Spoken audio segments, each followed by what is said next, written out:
दोस्तों बांग्लादेश की टीम को जीत के लिए चाहिए थे 8 रन, तो वहीं पर भारतीय टीम को चाहिए था 1 विकेट। फिर हुआ चमत्कार। स्वागत है दोस्तों आप सभी का हमारे यूट्यूब चैनल क्रिकेट देखो जी में। इस वीडियो में हम आपको बताने वाले हैं कि भारत और बांग्लादेश के बीच पहला वनडे मुकाबला खेला गया, जहां दोस्तों अंत तक दोनों ही टीमों के बीच हमें कांटे की टक्कर देखने को मिली। जहां इस मैच में बांग्लादेश की टीम को जीत के लिए 8 रनों की जरूरत थी, तो वहीं पर भारतीय टीम को चाहिए था 1 विकेट। गेंदबाजी कर रहे थे दीपक चहर। आखिर क्या कुछ हुआ, अंतिम ओवर का पूरा रोमांच और इस मैच की पूरी हाईलाइट आज के इस वीडियो में पूरी तरह से विस्तार से बताएंगे। लेकिन उससे पहले दोस्तों अगर आप भी टीम इंडिया को सपोर्ट करते हो तो इस वीडियो को एक लाइक जरूर करें और इस वीडियो को अंत तक जरूर देखें। तो चलिए दोस्तों बिना वक्त गवाए हम इस वीडियो को शुरू करते हैं। दोस्तों भारत और बांग्लादेश के बीच आज पहला वनडे मुकाबला खेला गया, जहां दोनों ही टीमों के बीच हमें कांटे की टक्कर देखने को मिली। इस मैच में बांग्लादेश की टीम ने टॉस जीतकर पहले गेंदबाजी करने का फैसला किया, तो वहीं पर भारतीय टीम को पहले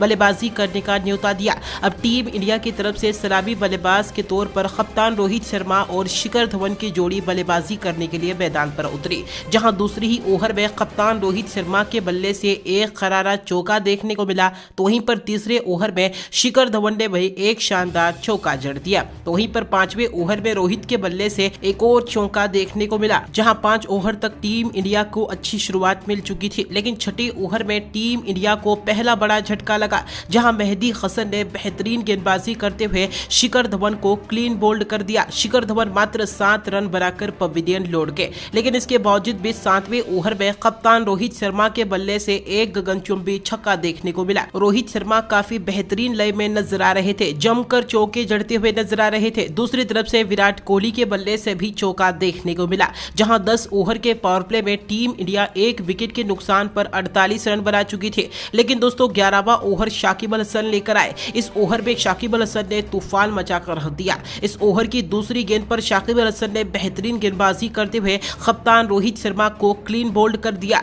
रोहित शर्मा 27 रन बनाकर पवेलियन लौट गए। इसके बाद दोस्तों एक बार फिर से शाकिब अल हसन ने इसी ओवर में बेहतरीन गेंदबाजी करते हुए विराट कोहली को भी कैच आउट करवा दिया। जी हां, लिटन दास ने एक बेहतरीन कैच पकड़ा, जिसकी बदौलत विराट कोहली मात्र 9 रन बनाकर पवेलियन लौट गए। इस ओवर में शाकिब अल हसन ने 1 रन खर्च करके 2 विकेट हासिल करके भारतीय टीम को बड़े झटके दिए। अब मैदान पर श्रेयस अय्यर और केएल राहुल की जोड़ी मौजूद थी। 15वीं ओवर में केएल राहुल के बल्ले से एक गगनचुंबी छक्का देखने को मिला। दूसरी तरफ से श्रेयस अय्यर भी चौके जड़ते हुए नजर आए। लेकिन कुल मिलाकर देखा जाए तो भारत के रनों की गति काफी धीमी हो चुकी थी। 20वें ओवर में टीम इंडिया को एक और बड़ा झटका लगा। इबादत हुसैन ने बेहतरीन गेंदबाजी करते हुए श्रेयस अय्यर को भी कैच आउट करवा दिया। श्रेयस अय्यर 24 रन बनाकर पवेलियन लौट गए। 20 ओवर तक टीम इंडिया 4 विकेट के नुकसान पर 92 रन बना चुकी थी। अब मैदान पर वाशिंगटन सुंदर और केएल राहुल की जोड़ी मौजूद थी। दोनों ही खिलाड़ी स्ट्राइक रोटेट करते हुए नजर आए। सिंगल और डबल्स में रन लेना शुरू कर दिया। इन दोनों ही खिलाड़ियों के बीच अच्छी साझेदारी पनप चुकी थी, जहां 27वें ओवर में केएल राहुल के बल्ले से एक और गगनचुंबी छक्का देखने को मिला। राहुल काफी अच्छे लय में नजर आ रहे थे। 30वें ओवर में राहुल ने एक बार फिर से जमकर बल्लेबाजी करते हुए एक करारा चौका और एक आकाशीय छक्का लगाकर ओवर में कुल 11 रन बटोर लिए। 30 ओवर तक टीम इंडिया 4 विकेट पर 142 रन बना चुकी थी। राहुल और वाशिंगटन सुंदर के बीच अर्धशतक की साझेदारी पूरी हो चुकी थी। 32वें ओवर में राहुल ने एक बार फिर से एक के बाद एक 2 शानदार चौके लगाकर अपना अर्धशतक भी पूरा कर लिया और इस ओवर में कुल 10 रन बटोर लिए। लेकिन इस बेहतरीन साझेदारी को ब्रेक करने का काम एक बार फिर से शाकिब अल हसन ने किया। 33वें ओवर में शाकिब अल हसन ने वाशिंगटन सुंदर को कैच आउट करवा दिया। वाशिंगटन सुंदर 19 रन बनाकर पवेलियन लौट गए। अब विकेटों की झड़ी लग चुकी थी। 34वें ओवर में इबादत हुसैन ने बेहतरीन गेंदबाजी करते हुए शहबाज अहमद को भी कैच आउट करवा दिया। शहबाज अहमद तो बिना खाता खोले ही पवेलियन लौट गए। 35वें ओवर में शाकिब अल हसन ने एक बार फिर से बेहतरीन गेंदबाजी करते हुए शार्दुल ठाकुर को भी क्लीन बोल्ड कर दिया। शार्दुल ठाकुर 2 रन बनाकर पवेलियन लौट गए। इसी ओवर में शाकिब अल हसन ने दीपक चहर को भी एलबीडब्ल्यू आउट कर दिया। दीपक चहर भी बिना खाता खोले ही पवेलियन लौट गए। भारतीय टीम के एक के बाद एक लगातार विकेट गिरते जा रहे थे।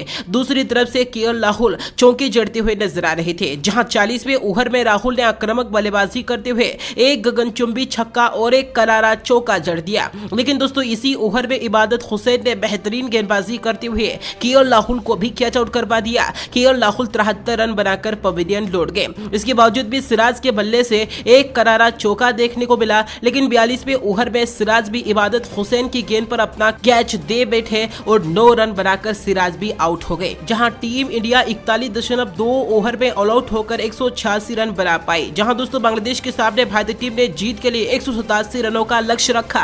अब इस लक्ष्य का पीछा करने के लिए बांग्लादेश की तरफ से सलामी बल्लेबाज के तौर पर लिटन दास और शांतो बल्लेबाजी करने के लिए मैदान पर उतरे, जहां पहली ही ओवर में दीपक चहर ने खतरनाक गेंदबाजी करते हुए कमाल का प्रदर्शन किया। पहली ही गेंद पर दीपक चहर ने शांतो को कैच आउट करवा दिया। शांतो बिना खाता खोले ही पवेलियन लौट गए। हालांकि इसी ओवर में अनामुल के बल्ले से एक करारा चौका देखने को मिला, लेकिन उसके बाद सिराज और दीपक चहर किफायती गेंदबाजी करते हुए नजर आए, लेकिन चौथे ओवर में अनामुल ने एक और शानदार चौका जड़ दिया। इसके बावजूद भी सिराज और दीपक चहर काफी कसी हुई गेंदबाजी करते हुए नजर आ रहे थे। 8वें ओवर में लिटन दास ने एक और खरारा चौका जड़ दिया, लेकिन दोस्तों अगली सफलता दिलाने का काम मोहम्मद सिराज ने किया। 10वें ओवर में सिराज ने बेहतरीन गेंदबाजी करते हुए अनामुल को कैच आउट करवा दिया। अनामुल 14 रन बनाकर पवेलियन लौट गए, लेकिन इसी ओवर में शाकिब अल हसन के बल्ले से एक और खरारा चौका देखने को मिला, जहां 10 ओवर के पावर प्ले में बांग्लादेश की टीम 2 विकेट के नुकसान पर 30 रन बना चुकी थी। बांग्लादेश के रन काफी कम थे, तो दोस्तों ऐसे में भारतीय गेंदबाज भी लगातार बेहतरीन गेंदबाजी करते हुए नजर आ रहे थे, लेकिन दोस्तों बांग्लादेश के कप्तान लिटन दास लगातार चौके जड़ते हुए नजर आ रहे थे। लिटन दास काफी अच्छे फॉर्म में भी नजर आ रहे थे। 16वें ओवर में लिटन दास के बल्ले से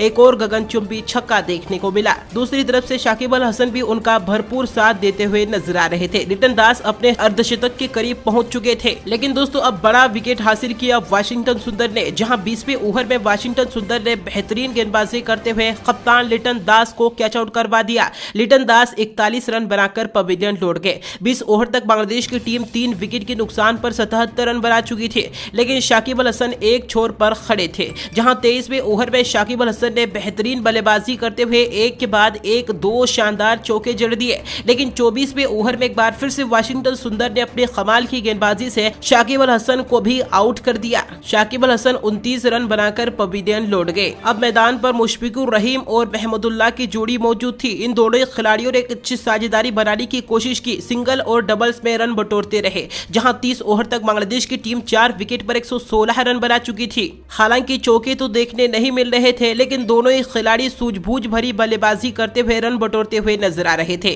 इन खिलाड़ियों के बीच अच्छी साझेदारी पनपते हुए नजर आई, लेकिन 35वें ओवर में लॉर्ड शार्दुल ठाकुर ने बेहतरीन गेंदबाजी करते हुए महमूदुल्लाह को एलबीडब्ल्यू आउट कर दिया। महमूदुल्लाह 14 रन बनाकर पवेलियन लौट गए। और तो और दोस्तों अब अगली ही ओवर में सिराज ने अपनी खतरनाक गेंदबाजी से मुशफिकुर रहीम को भी क्लीन बोल्ड कर दिया, बड़ा विकेट हासिल किया। मुशफिकुर रहीम 18 रन बनाकर पवेलियन लौट गए। अब दोस्तों बांग्लादेश की टीम काफी ज्यादा मशक्कत करते हुए नजर आ, वहीं दोस्तों भारतीय तेज गेंदबाज काफी किफायती गेंदबाजी करते हुए नजर आ रहे थे। बांग्लादेश पर जमकर प्रेशर भी बना रहे थे, जहां 39वें ओवर में अब कुलदीप सेहर ने बेहतरीन गेंदबाजी करते हुए आफिफ हुसैन को भी कैच आउट करवा दिया।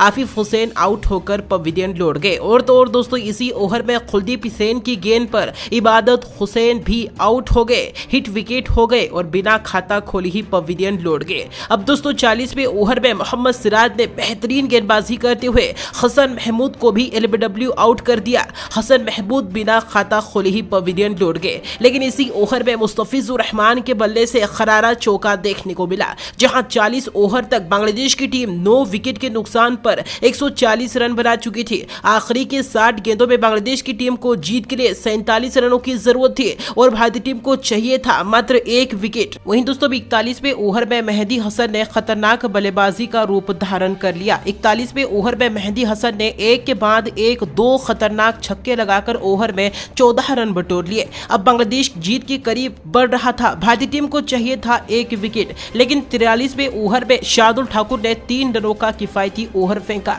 44वें ओवर में मेहदी हसन ने एक बार फिर से खतरनाक बल्लेबाजी करते हुए एक के बाद एक 3 बेहतरीन चौके लगा दिए, जहां दोस्तों मेहदी हसन काफी खतरनाक बल्लेबाजी करते हुए नजर आ रहे थे। आखिरी के 36 गेंदों में बांग्लादेश की टीम को जीत के लिए 14 रनों की जरूरत थी और भारतीय टीम को चाहिए था मात्र 1 विकेट। वहीं दोस्तों 45वें ओवर में मुस्तफिजुर रहमान ने एक और खरारा चौका लगाकर ओवर में कुल 6 रन बटोर लिए। अब 46वें ओवर में मेहदी हसन ने ओवर ओवर की पहली ही गेंद पर एक शानदार चौका जड़ दिया और इसी ओवर के अंतिम गेंद पर मेहदी हसन ने 1 रन लेकर बांग्लादेश की टीम को मात्र 1 विकेट से जीत दिलाई। मेहदी हसन ने इस मैच में बेहतरीन बल्लेबाजी करते हुए शानदार प्रदर्शन किया, जहां मेहदी हसन ने 38 रनों की बेहतरीन पारी खेली। इस तरह से बांग्लादेश की टीम इस मैच को 1 विकेट से जीत गई। दोस्तों, ऐसे में टीम इंडिया की शर्मनाक हार पर आपकी महत्वपूर्ण राय क्या है, उसका जवाब आप हमें कमेंट करके जरूर दें। धन्यवाद।